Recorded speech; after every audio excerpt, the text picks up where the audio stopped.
En 1987, un hombre murió frente a docenas de testigos. Lo vieron caer al agua.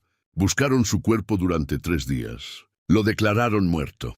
Su esposa cobró el seguro de vida. Sus hijos lo lloraron en el funeral. Lo enterraron en una tumba vacía, porque 17 años después, ese mismo hombre apareció vivo, en otra ciudad, con otro nombre, con otra familia, y con una fortuna de $40 millones. Esta es la historia real de John Stoneman, el hombre que engañó a la muerte, al gobierno de los Estados Unidos, y casi lo logra para siempre. Para entender cómo alguien puede desaparecer del mundo, primero tienes que entender quién era John Stoneman antes de hacerlo. John nació en 1952, en Detroit, Michigan.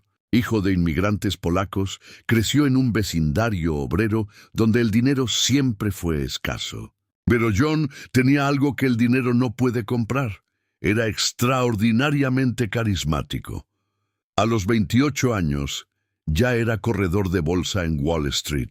A los 33 tenía una casa de $800,000 en Connecticut, una esposa llamada Patricia, 2 hijos, y una reputación impecable en los círculos financieros de Nueva York. Desde afuera, John Stoneman era el sueño americano hecho realidad, pero por dentro, John Stoneman estaba a punto de perderlo todo. En 1985, tomó una serie de decisiones de inversión desastrosas. No las suyas propias, las de sus clientes. Movió millones de dólares hacia fondos que colapsaron en semanas. Las pérdidas sumaban más de $12 millones. Y lo peor, algunos de esos fondos eran ilegales. El FBI estaba investigando. Los abogados ya habían comenzado a llamar. Su firma lo iba a sacrificar como chivo expiatorio.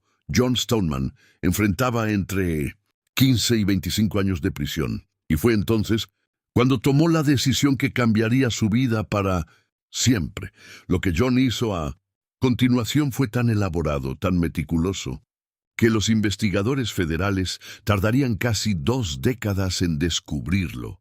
Primero, durante 6 meses, John comenzó a construir en silencio su nueva identidad. Pagó en efectivo a un falsificador para obtener documentos a nombre de Robert Alan Marsh, un hombre que había muerto en 1961 con apenas 3 años de edad.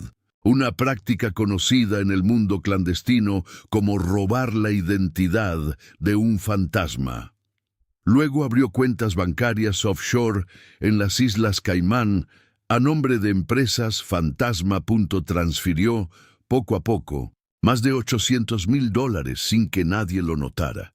Y entonces llegó el día del 14 de agosto de 1987.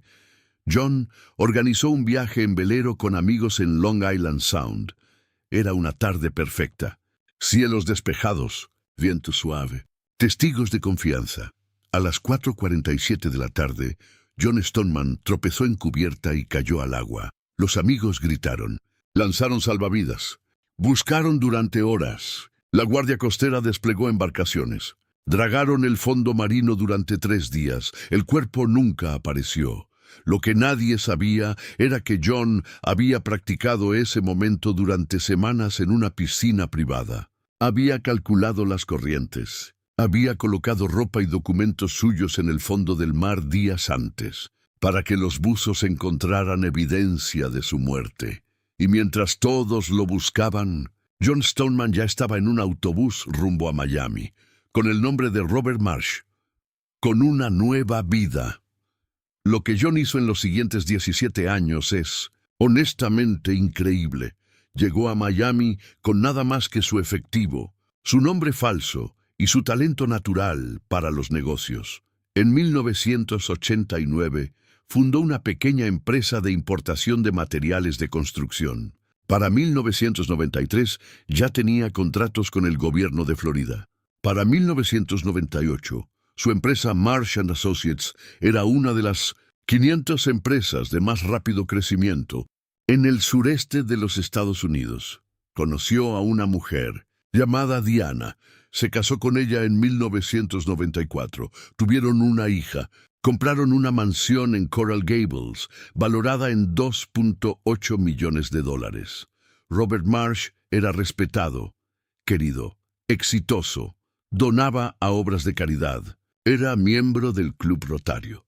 Había cenado 2 veces con el gobernador de Florida, y nadie, absolutamente nadie, sospechaba nada.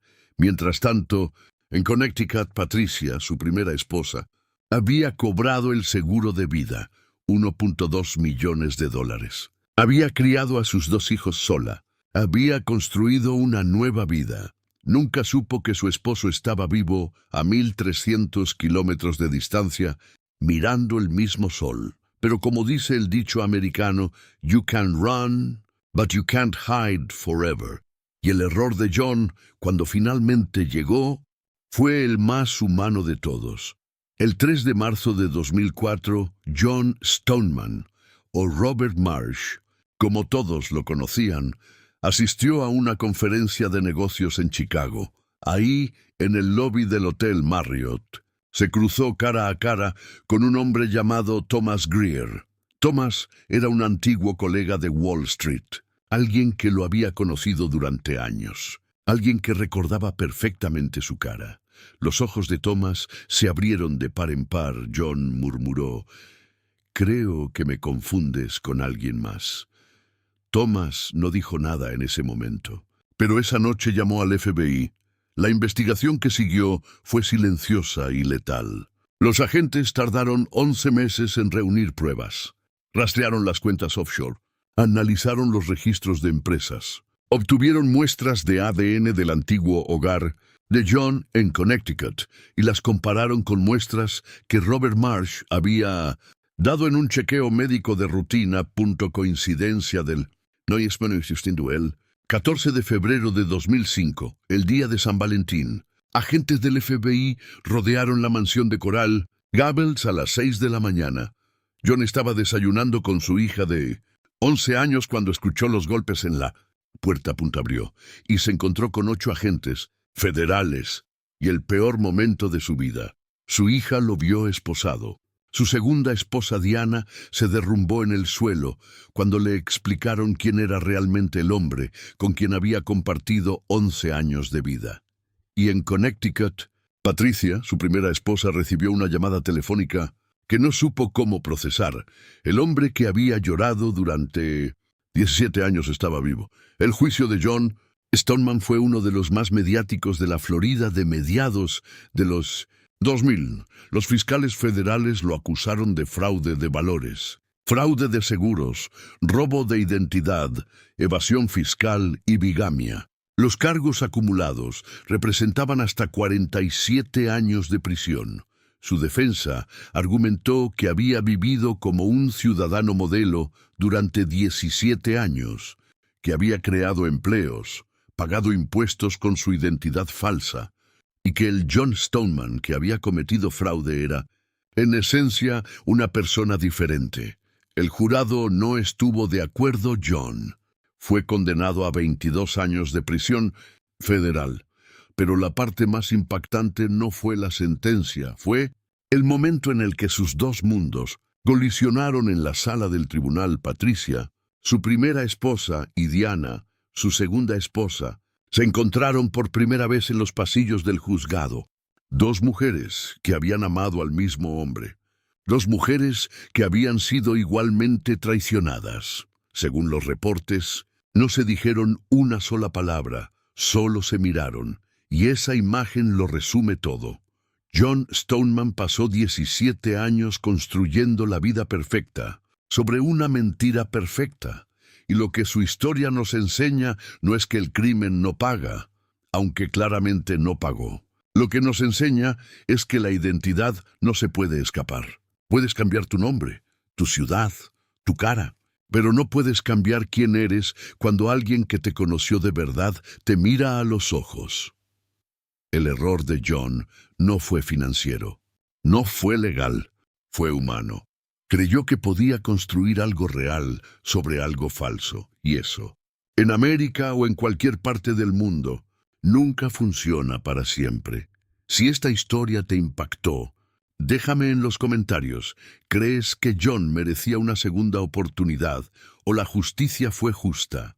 Suscríbete porque la próxima semana cuento la historia del mayor fraude inmobiliario de la historia de Texas. Y el protagonista era un pastor de iglesia.